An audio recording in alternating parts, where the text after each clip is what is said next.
Hello guys, welcome back to my channel kitchen point. હું છું વિજયા ચાવડા. તો આજે આપણે બનાવીશું, આજની રેસીપી છે આપણે ઘઉંના લોટના બિસ્કિટ. તો બિસ્કિટ બનાવીશું કે નહીં ઘી જોઈએ, નહીં મેંદો કે ના કોઈ બીજા ઇન્ગ્રેડિયન્ટ નાખવાના છે. આપણે આપણા ઘરની વસ્તુમાં હોય એમ જ આપણે બનાવવાના છે. ઘરને હર કોઈ ઘરમાં અવેલેબલ વસ્તુ આપણે હોય જ છે. તો ચાલો આપણે જઈએ કિચનમાં મારી સાથે અને આપણે બનાવીએ ઘઉંના બિસ્કિટ.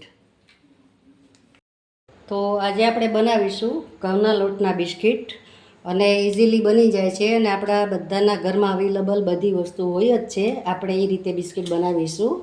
તો અહીંયા મેં ઘઉંનો લોટ લીધો છે. જે આપણે રોટલી બનાવીએ છીએ તે ઝીણો લોટ લઈ લેવાનો છે. તો તમારા ઘરમાં સદસ્યો કેટલા છે ને કેટલા બિસ્કિટ જોઈએ એ પ્રમાણે લેવાનો છે રહેશે. તો આ એક વાટકો મેં ઘઉંનો લોટ લીધો છે. પછી એ વાટકાના માપથી જ આપણે બધી વસ્તુ લેવાની છે. તો મેં અહીંયા અડધો વાટકો ખાંડ લીધી છે અને એનાથી અડધે આપણે સોજી લીધી છે. અને જેટલી ખાંડ લીધી છે એટલા આપણે સિંગદાણા લીધા છે. સિંગદાણા ન હોય ને તમારે કાજુ બદામ નાખવા હોય તો પણ તમે લઈ શકો છો. તો હવે આપણે એક વાસણ લેશું મોટું, એમાં આપણે ઘઉંનો લોટ ચારી લેશું. તો આ રીતે આપણે ઘઉંનો લોટ ચારી લેશું બધો. તો સૌપ્રથમ આપણે જે આ મોરસ લીધી છે ખાંડ, એમાં આપણે પાણી લઈ લેશું. તો આ જેટલી આપણે મોરસ લીધી છે એની ઉપર થોડું પાણી લઈ લેવાનું છે અને એને આપણે હલાવી લેશું આ રીતે. એટલે થોડીક ખાંડ ઓગળી જાય પછી આપણે લોટ બાંધવામાં લેશું. તો આપણે ખાંડ ઓગળવા મૂકી દીધી છે. ત્યાં સુધીમાં આપણે લોટ લઈ લેશું અને લોટમાં આપણે લઈ લેશું જ્યાં સિંગદાણા આપણે આખા પાખા ખાંડેલા છે. બહુ સાવ ભૂકો નથી કરવાનો કે બહુ આપણે આખાઈ નથી રાખવાના, તે રીતના આપણે લઈ લેવાનું છે. તો અહીંયા આપણે તેલ લઈ લેશું મોણ માટે. આમાં ઘીની જરૂર નથી પડતી, આપણે તેલનું જ મોણ દેવાનું છે. તો જેટલું જોઈએ એટલું તેલ આપણે લઈ લઈશું. તો આપણે હવે મોણ દઈ દઈશું. તો હવે આપણે આમાં જે સોજી છે તે લઈ લઈશું. 3 થી 4 ચમચી જેવી સોજી આપણે લીધી છે. તો આનાથી ક્રન્ચી સરસ એવા બિસ્કિટ આપણા બનશે. તો હજુ મારે અહીંયા તેલની થોડીક જરૂર છે, તો હું તેલ લઈ લઉં છું.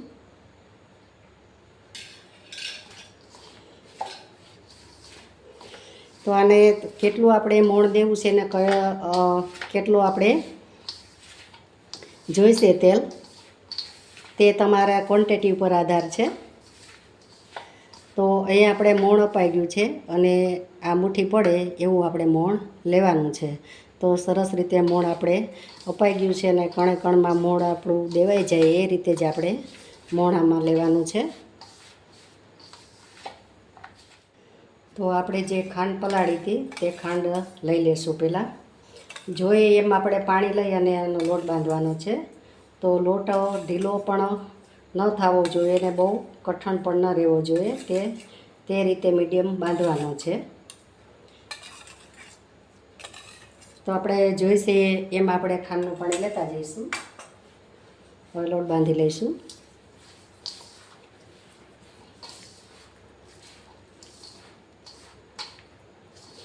એકારે પાણી તમારે નથી લઈ લેવાનું, કારણ કે આવા ઢીલો થઈ જાય તો આપણા બિસ્કિટ સરખા ના થાય.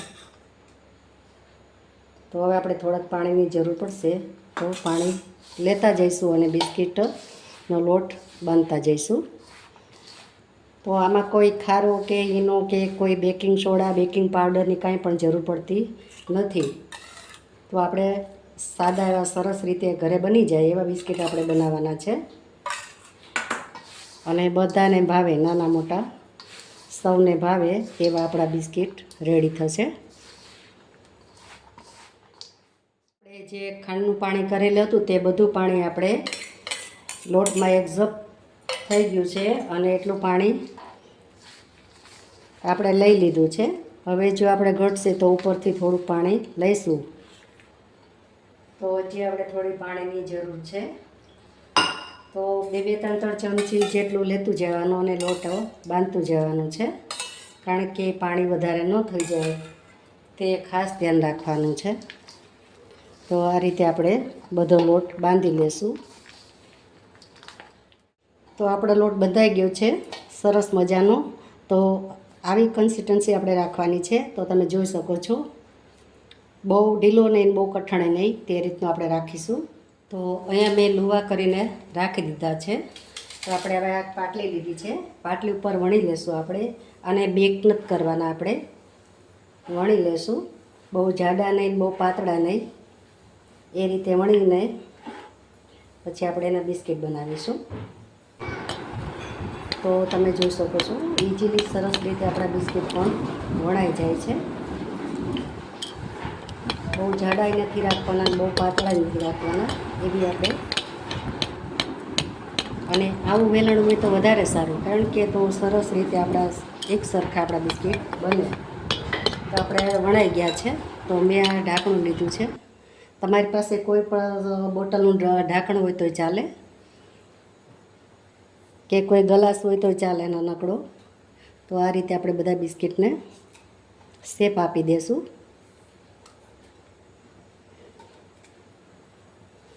હવે જે ઉપરનું છે આપણે લઈ લેશું, તે આપણે ફરીવાર યુઝ કરી લઈશું.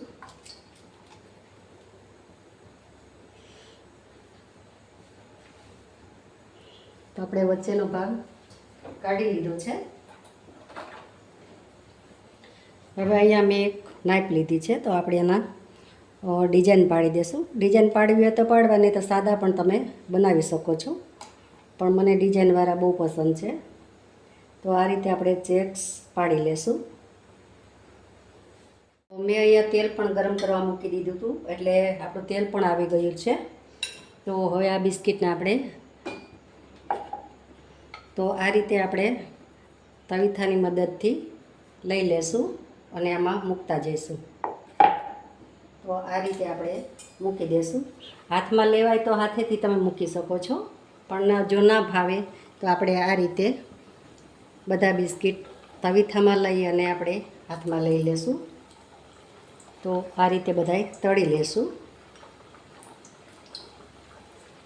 તો આ થોડાક આપણે બ્રાઉન થાય ને ઉપર આવે પછી આપણે એને હલાવવાના છે. ત્યાં સુધી આપણે ધીમા ગેસે, સ્લો ગેસ આપણે રાખેલો છે. તેલ થઈ જાય પછી આપણે સ્લો ગેસ કરી દેવાનો છે. તો તમે જોઈ શકો છો, સરસ આપણા બિસ્કિટ ગોલ્ડન બ્રાઉન જેવા થઈ ગયા છે. પણ હજી આપણે એને થોડીક વાર રહેવા દેશું, એટલે અંદરથી કાચા ન રહે. અને આપણા બબલ્સ પણ ઓછા થઈ ગયા છે, એટલે આપણા 75% ચડી ગયા છે. તો હજુ આપણે આને ધીરા ગેસ ઉપર રહેવા દઈશું. તો સરસ રીતે આપણા બિસ્કિટ ચડી ગયા છે. તો આપણે લઈ લેશું એક ડીશમાં. તો તમે જોઈ શકો છો, હજી આ ઠરશે પછી એકદમ કડક થશે.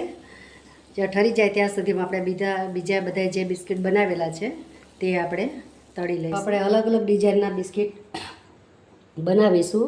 તો મેં અહીંયા બીજા રાઉન્ડમાં આપણે આ રીતની મેં ડિઝાઇન લીધી છે. તો આવો ચમચો એક લઈ અને તમે ડિઝાઇન પાડી શકો છો. તો આ રીતે આપણે ડિઝાઇન બધા બિસ્કિટમાં બનાવી દઈશું. આવો ચમચો લેશો એટલે સરસ રીતે તમારી ડિઝાઇન પડી જશે. આપણે આ દાળનો ચમચો છે, જેને કળશી કહેવામાં આવે છે.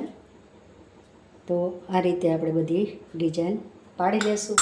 અને ઉપર આપણે થોડા થોડા તલ પણ લઈ લઈશું, કારણ કે હું અંદર નાખતા ભૂલી ગઈ છું, એટલે થોડા થોડા હું ઉપરથી પણ ચીપકાવી શકીએ છીએ આપણે. આના તલનો એ સ્વાદ બહુ સરસ આવે છે બિસ્કિટમાં. તો તમે જરૂરથી લેજો. હું ભૂલી ગઈ છું, એટલે આપણે ઉપરથી થોડાક લઈ લેશું. તો હવે આ રીતે બીજા પણ આપણે તળી લઈશું.